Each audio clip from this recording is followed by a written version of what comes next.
Assalamualaikum warahmatullahi wabarakatuh. Izin al-kiram, ashabu qanatul Majelis Ulama Indonesia. Assalamualaikum nasroh al-khobar al-waki di Malang Bekasi halian. Ma'akum Amanda Putri Mediani, Malang Bekasi fil akhbari minha. Mengawali berita pada hari ini, pemirsa, Majelis Ulama Indonesia MUI Kota Bekasi mengukuhkan pengurus baru MUI Kecamatan Jati Asih masa bakti 2023-2028 di Aula Kecamatan Jati Asih pada Rabu 27 Desember 2023. Hadir dalam pengukuhan yang bertema bersama MUI terciptanya kondusivitas kehidupan kemasyarakatan, kebangsaan, dan kenegaraan guna mewujudkan Islam yang rahmat lil alamin. Turut hadir dalam acara ini adalah Wakil Ketua Umum MUI Kota Bekasi, Kiai Haji Sukandar Ghazali, Sekretaris Umum Buya Hasnul Khalid Pasaribu, Camat Jati Asih, Polsek Jati Asih, dan lainnya. Acara dibuka dengan pembacaan ayat suci Al-Quran oleh Ustadz Nanang Ponari, dilanjutkan dengan menyanyikan lagu Indonesia Raya. Pembacaan surat keputusan oleh Ustadz Nur Hakim dilanjutkan dengan pembacaan ikrar oleh Kiai Haji Sukandar Ghazali dan diikuti oleh pengurus baru MUI Kecamatan. Sambutan pertama oleh Ketua Umum MUI Kecamatan Jati Asih terlantik Kiai Haji Syaifuddin Siraj.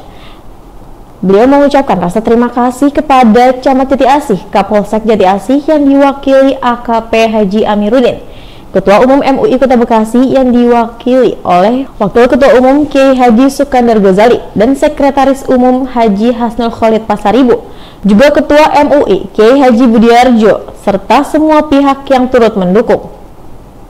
Sambutan kedua oleh Camat Jati Asih Ashari STMM yang juga mengucapkan pengurus terlantik MUI Kecamatan Jati Asih. Peran MUI sangat luar biasa dalam memberikan pencerahan ke masyarakat Jati Asih. Sambutan ketiga oleh Polsek Jati Asih AKP Haji Amiruddin. Dia mengucapkan selamat, mudah-mudahan pengurus baru ini bisa bekerja dengan maksimal, bisa bergandengan tangan antara ulama dan umarah. Sambutan terakhir oleh Kiai Haji Sukandar Ghazali yang mengatakan Majelis Ulama Indonesia tempat berkumpulnya para alim ulama lintas ormas Islam. Berikut wawancaranya. Kalau dari perasaan, tentu pelantikan ini kan sebagai pengukuhan satu jabatan. Jabatan itu sebagai satu amanah dan tanggung jawab.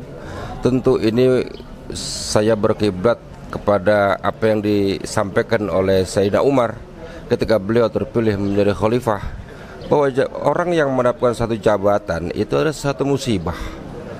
Artinya apa? Kita harus betul-betul bisa mengelola sebuah lembaga yang itu menjadi amanah untuk umat. Terlebih ini adalah wadah sebagai majelis ulama, walaupun hanya tingkat kecamatan. Ini beban tanggung jawabnya bagaimana kita menciptakan suasana kehidupan beragama, bernegara, bermasyarakat di khususnya Kecamatan Jati Asih menjadi lebih baik lagi di tahun-tahun yang akan datang. Tapi tentu MUI Jati Asih ini satu lembaga yang tidak bisa lepas dari mitranya di Kecamatan Jati Asih. Pak Camat sebagai pimpinan wilayah di Kecamatan Jati Asih, tentu kita akan berkolaborasi dengan beliau. Tanpa Pak Camat, saya kira program-program di Kecamatan Jati Asih yang terkait dengan Majelis Ulama Indonesia tidak akan bisa berjalan.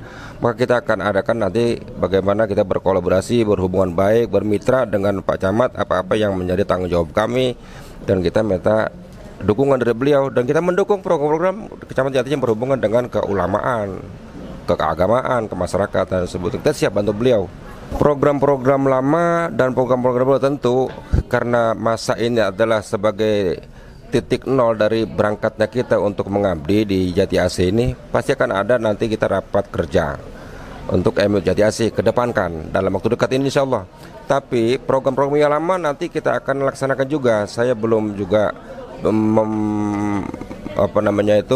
memilah-pilah mana program-program yang prioritas di agenda atau program kerja yang di pengurusan yang lama Kiai Syafi'i Kamil. Nanti kita akan lengkapi, akan kita sempurnakan. Insya Allah dalam waktu dekat kita akan rumuskan program-program kerjanya. Saya berharap MUI Jati Asih ini sebagai wadah untuk bersatunya satu visi ulama-ulama yang ada di Jati Asih, tanpa melihat dari unsur apapun. Yang kita ingin garis bawahi adalah kondusivitas, konsolidasi, dan harmonisasi para ulama-ulama sebagai pemangku kewilayahan keagamaan di Jati Asih ini. Tanggung jawab ulama itu sudah disampaikan oleh Rasulullah, yaitu al-ulama warasatul anbiya. Jadi kita harus betul-betul bisa mengendalikan dan bisa memfokuskan satu pandangan yang sama antara ulama-ulama di Jati Asih dengan program-program pemerintahan yang ada di Jati Asih. Ini yang paling penting. Ulama harus bersatu, satu visi kedepankan untuk kepentingan pembangunan keagamaan, sosial, kemasyarakatan, yang itu menjadi tanggung jawab ulama. Itu saya kira yang paling penting kedepankan. Alhamdulillah saat ini antara MUI dan Kecamatan Jati Asih hubungannya sangat baik ya. Ada beberapa momen yang kita lakukan bersama-sama, kemudian kita pastikan bahwa momen terkait dengan keumatan, saya pikir memang MUI menjadi salah satu penghubung antara hubungan masyarakat kecamatan dengan kecamatan itu sendiri. Jadi memang hubungannya sangat baik sekali. Saya mengenal beliau sudah cukup lama. Beliau juga menjabat sebagai ketua MUB Kecamatan Jati Asih. Artinya memang harapan kami ya cukup tinggi bahwa beliau bisa memfasilitasi, kemudian memastikan bahwa toleransi berjalan baik di Kecamatan Jati Asih. Kita punya 7 gereja, ada 10% masyarakat non muslim yang hadir di Kecamatan Jati Asih. Saya pikir beliau mampu mengayomi semua lapisan masyarakat dan keberagaman agama yang ada. Saat ini kita baru memiliki sekretariat saja, walaupun itu memang belum cukup layak, tapi saya pikir menjadi start point yang cukup lah untuk mengkoordinasikan kepengurusan MUI selanjutnya.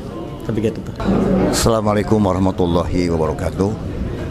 Alhamdulillah, syukurillah, dengan izin Allah ini tanggal 27 Desember 2023 Majelis Ulama Indonesia Kecamatan Jati Asih mengadakan pengukuhan atau pelantikan periode 2023-2028. Alasannya karena memang ketua Profesor Syafi'i dalam kondisi udzur, maka tentunya atas kesepakatan dan berangkat dari rapat pleno harian MUI Jati Asih memutuskan Kiai Saifuddin Sirot dikukuhkan insya Allah menjadi ketua Majelis Ulama Indonesia Jati Asih. Harapan kita semua tentunya harus maju. Selama ini MUI Jati Asih ketinggalan baik dari segi organisasi, penatanan manajemen organisasi, dari sisi dakwah ya. Oleh karena itu, karena MUI merupakan adalah brand daripada fatwa MUI, tentunya harus lebih bagus penataan dari sistem manajemen organisasi, konsolidasi organisasi sampai ke tingkat kelurahan, bahkan ke tingkat RW, dan mampu menghimpun majelis taklim di sekitar Kecamatan Jati Asih untuk diberikan atau memberikan semacam pencerahan dalam bentuk fatwa-fatwa MUI Kota Bekasi. Yang barangkali ini untuk MUI Jati Asih belum pernah digarap fatwa yang setebal itu. Tentunya dalam kondisi kita sekarang, masyarakat menunggu brandnya dari MUI lewat fatwanya. Mudah-mudahan ke depan tentunya harapan kita semua lebih bagus, lebih baik daripada sebelumnya. Assalamualaikum warahmatullahi wabarakatuh. Berita selanjutnya, pemirsa, pada Selasa 26 Desember 2023, perjalanan ke Bandung mobil Elf yang bertuliskan KONI Kota Bekasi terbakar di tol kilometer 85. Namun, Dilihat dari corak warna dan tulisannya, mobil yang terbakar itu nyaris tidak pernah sekalipun parkir di halaman KONI Kota Bekasi. Wahyu yang biasa membawa mobil KONI Kota Bekasi mengaku bahwa mobil tersebut memang pernah sekali parkir di halaman KONI Kota Bekasi. Dan dia juga diamanatkan Ketua Umum KONI Kota Bekasi, Tri Adianto, agar membawa mobil untuk urusan cabur jika dia yang membawanya. Berita selanjutnya, mendengar kata sampah, maka akan terbesit dengan ceceran, gundukan, tumpukan sampah di mana-mana, serta bau busuk menyengat dari bak-bak atau tong-tong sampah yang berada di setiap rumah. Gunungan sampah pun membumbung tinggi, telah melebihi kapasitas di tempat pembuangan akhir atau TPA sampah. Ratusan truk dari berbagai wilayah Jabodetabek membuangnya ke TPA sampah dengan overload. Bagaimana pengelolaannya efektif dan optimal sehingga menjadi nilai ekonomi? Di mana peran generasi muda mensikapi hal ini? Saat ditemui dan dikonfirmasi terkait sampah, Direktur Bank Sampah Induk Patriot atau BSIP Kota Bekasi, Edi Supangkat, menjelaskan bahwa kegiatan Bank Sampah Kota Bekasi yang aktif saat ini sekitar 207 unit, meliputi 12 kecamatan, 56 kelurahan, dan 1008 RW. Dari ratusan unit bank sampah yang telah tersosialisasikan, terbentuk pula komposisi kepengurusannya atau pengelolaannya. Komposisi kepengurusan tingkat RW meliputi pembina atau lurah, penanggung jawab atau ketua RW, direktur, sekretaris, bendahara, bagian pembukuan, penimbangan, quality control, marketing, dan anggota. Baik masyarakat, warga sekolah atau dasar dan menengah maupun perguruan tinggi sebagai lembaga pendidikan yang mengedukasi para peserta didik, dan mahasiswa juga dapat berperan aktif dalam pengelolaan bank sampah. Keterlibatan warga sekolah dan sivitas akademika dapat membantu percepatan dalam 3R, reduce, reuse, dan recycle, mengurangi, menggunakan ulang, dan mendaur ulang sampah yang berada di kawasan sekolah dan kampus. Kembali lagi bersama saya, Amanda Putri Mediani. Berita selanjutnya, pemirsa, warga perumahan VGH Timur dan Barat yang terdiri dari beberapa RW bertekad memenangkan pasangan calon presiden dan calon wakil presiden Anies Rashid Baswedan dan Muhaimin Iskandar dalam kontestasi pemilu presiden 2024 mendatang. Dengan sukarela, para relawan perubahan warga perumahan VGH Timur dan Barat, Kelurahan Bahagia, Kecamatan Babelan, Ujung Harapan, Kabupaten Bekasi bersemangat ikut memasangkan spanduk, baliho, stiker untuk pasangan capres-cawapres Amin ke beberapa titik di wilayah perumahan VGH, baik Barat maupun Timur. Ustadz Rahmatullah, Ketua Relawan Perubahan VGH Barat dan Timur, ketika ditemui pada Ahad 24 Desember 2023, mengatakan warga perumahan VGH dengan ikhlas dan sukarela menjadi relawan perubahan untuk kemenangan pasangan Amin.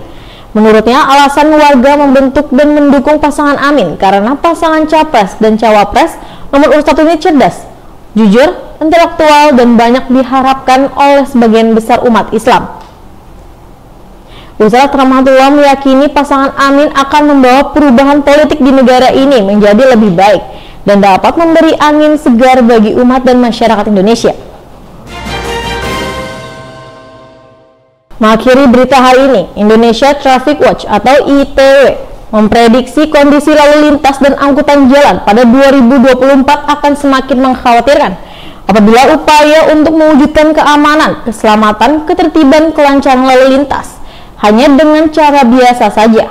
Kondisi lalu lintas akan semakin runyam dan mengerikan lantaran perilaku pengguna jalan yang sangat buruk, sehingga kendaraan bermotor melaju di jalan raya seperti tanpa pengemudi, sesukanya melanggar aturan dan melawan arah, sehingga jalan raya seperti jalan pintas menuju neraka. Ditambah dengan kebijakan yang beraroma kepentingan bisnis atau untung rugi dan penindakan yang terkesan hanya untuk mendulang uang denda dari sektor tilang, kemacetan dan kesemrawutan potret nyata lalu lintas dan angkutan jalan di sejumlah kota-kota besar Indonesia. Bahkan kecelakaan dengan korban jiwa pun terus meningkat dari tahun ke tahun. Sedangkan kecelakaan yang terjadi sepanjang Januari hingga November 2023 sudah mencapai 155.000 peristiwa dengan jumlah korban jiwa mencapai 23.000 orang. Belum lagi korban yang mengalami luka berat dan ringan serta kerugian materi yang mencapai miliaran rupiah. And it was the news for today. Stay tuned dengan City in the News, aktual and up to date. I'm Amanda Putri Mediani. See you in the next time. Wassalamualaikum warahmatullahi wabarakatuh.